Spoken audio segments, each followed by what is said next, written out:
Alors, rebonjour et bienvenue dans ce nouvel épisode de Chronique de ma vidéothèque. Pourquoi je rigole? Parce qu'en fait, je viens déjà d'en tourner un autre et ça me fait assez drôle de tourner les trois en même temps. Donc, du coup, bienvenue dans ce nouvel épisode de la Chronique de ma vidéothèque. Nous sommes toujours le 13 janvier 2016 et je vais vous présenter encore une fois un nouveau film qui, j'espère, vous époustouflera. Ça ne veut rien dire, mais c'est pas grave, j'espère que vous allez l'apprécier. Moi, en tout cas, j'ai beaucoup apprécié ce film, je l'ai redécouvert il y a pas longtemps et j'avais envie de vous le partager.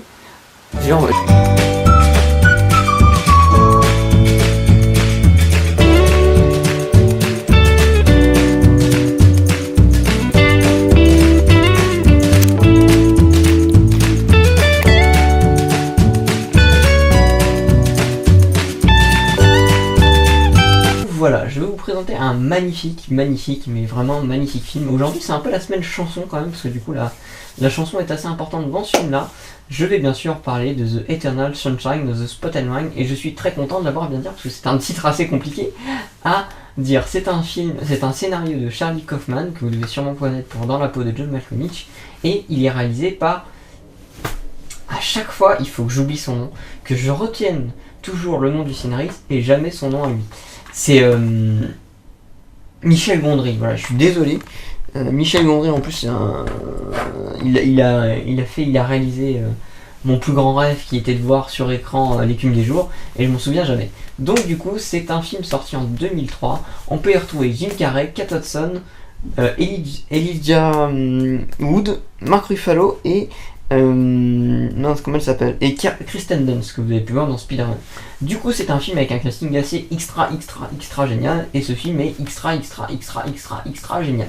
Déjà pour sa bande son avec du Beck, du magnifique, du grandissime Beck, qui est juste incroyable. L'histoire est un peu tirée par les cheveux, donc je vais essayer de vous expliquer parce qu'elle est assez compliquée, et je crois que j'ai jamais réussi à vraiment la résumer vraiment complètement. Du coup, ce film réside sur... Si vous connaissez un peu les scénarios de Charlie Kaufman, vous savez très bien que l'histoire est très difficile à comprendre. Je veux dire, très facile à comprendre du coup quand on a vu le film, mais pour expliquer à quelqu'un qui n'a pas vu le film, c'est assez compliqué, donc du coup je vous conseille vraiment de le voir, et du coup, même si vous avez rien compris à ce que je vais vous dire.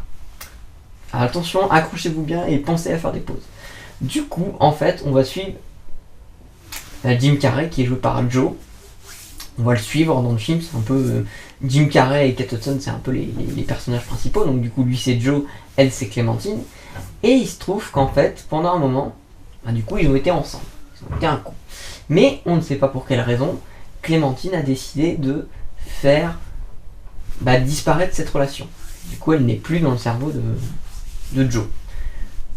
Mais Joe... Je peux pas vous spoiler, j'allais vous spoiler, heureusement pas. Et du coup, on va essayer de comprendre un peu pourquoi Clémentine a fait ce choix du coup d'enlever cette relation, pourquoi Joe est si comme ça, voilà. C'est difficile, franchement, sans ne pas vous spoiler le film. C'est pour ça, mais je voulais quand même vous en parler parce que pour moi, il fait partie de ma bibliothèque, la vidéothèque à avoir, parce que il est impressionnant comme Charlie Kaufman et comme Charlie Kaufman a créé un scénario magnifique. Et du coup, il faut se dire que le film est un peu tiré par les cheveux. Au début, vous n'allez pas trop comprendre, et à la fin, vous allez tout comprendre. Et du coup, on va suivre un peu aussi l'organisation qui est derrière comment on peut dire,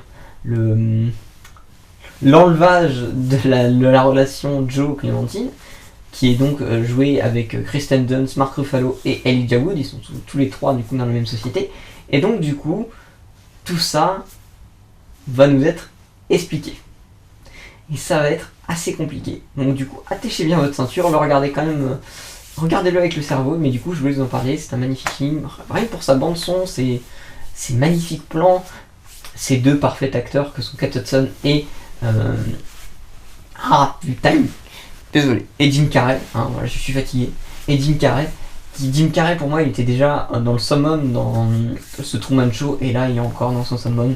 Kate Hudson, Kate Winslet, putain depuis tout à l'heure je vous dis Kate Hudson, mais c'est Kate Winslet. Kate Hudson c'était dans Almost Famous, je confonds toujours les deux, c'est pas bien, c'est Kate Winslet. Kate Winslet, c'est celle qui joue dans Titanic, voilà. Celle qu'on a vue aux Oscars qui nous a fait qui est toujours aussi belle cette actrice, et je l'apprécie beaucoup plus dans ce film là que Titanic, que je n'ai jamais d'ailleurs réussi à finir et qu'on ne parlera, je pense, jamais dans ce vlog, ou à part peut-être pour le... je sais pas quel jour on pourrait... Donc du coup, voilà. The Eternal Sunshine and the Spotted Mind, il faut vraiment l'avoir vu, il fait partie de ma vidéothèque préférée, de mes films préférés, de films que je conseille à chaque personne qui veut se mettre un peu dans le cinéma, un peu spécialisé, parce que je pense qu'il est pas ouvert à tout le monde. Faut quand même être assez intéressé par le cinéma quand même. Je conseillerais pas à quelqu'un qui adore Fast and Furious de regarder celui-là. Hein. Je conseillerais peut-être deux films, mais pas celui-là. Mais je quand même conseille aux puristes et même à ceux qui ont envie de se regarder un petit film avec leur chérie ou leur copain. Hein. Moi, j'accepte toutes les différences. Et du coup, de regarder ce genre de film qui est juste magnifique. Voilà, je vais arrêter de m'attarder. Alors, soit on se retrouve pour le troisième vlog de ce mercredi 13 janvier 2016, soit on se retrouve demain, du coup, jeudi. C'est comme vous voulez, si vous avez déjà vu l'épisode d'avant, je sais pas du coup dans quelle ordre ils sont, parce que c'est assez compliqué du coup. Je sais pas encore si je vais tous les mettre ensemble, si du coup ils vont être tous à la même date, je sais pas encore. Donc du coup voilà, je vous souhaite de passer une excellente journée, de regarder encore des films, de mettre dans les commentaires si vous avez des films à me proposer, et surtout, respirez la vie, carpe diem quoi. Franchement, profitez, c'est assez important, et je pense moi je le ressens vraiment beaucoup plus avec les pertes qu'on a eu en ce moment, David Bowie, Michel Galabru, Michel Delpech. On a des pertes assez importantes et ces gens-là nous rappellent qu'il faut vivre la vie comme on la sent et il faut jamais ne pas se donner envie de faire quelque chose. Il ne faut jamais se refuser des choses parce que c'est important. Eux, ils ont vécu des vies fantastiques et j'ai envie que nous tous on vive des vies aussi fantastiques que les leurs, qu'on se rappelle de nous plus tard ou pas, mais on s'en fout parce qu'au moins on aura vécu la vie qu'on aura voulu vécu. Je suis vraiment désolé, je suis fatigué, j'en ai fait 2 à la suite, là, c'est pas bon. Faut vraiment que je me remette à en faire un par jour, ça sera vraiment beaucoup mieux. Voilà, bonne fin de journée à tous. En ce jour de la Saint-Valentin 2004, c'est une fête inventée par les fabricants de cartes de vœux pour faire flipper les gens. Je suis pas allé bosser aujourd'hui. J'ai pris un train pour Montauk. Je sais pas pourquoi. Je suis pas quelqu'un d'impulsif.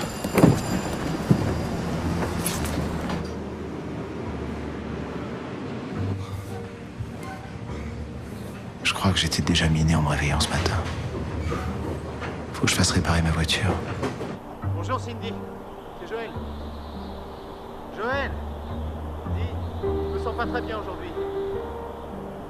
Non, un truc que j'ai mangé, je pense. On se les gèle sur cette plage. Montauk en février. Bien joué, Joël. J'ai déchiré des pages. Je m'en souviens pas. Apparemment, ça fait 2 ans que j'ai pas écrit une ligne dans ce journal.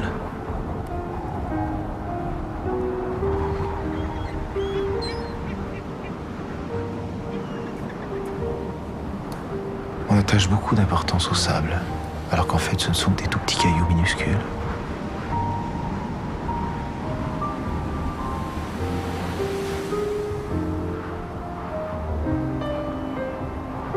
J'aimerais bien rencontrer quelqu'un de nouveau.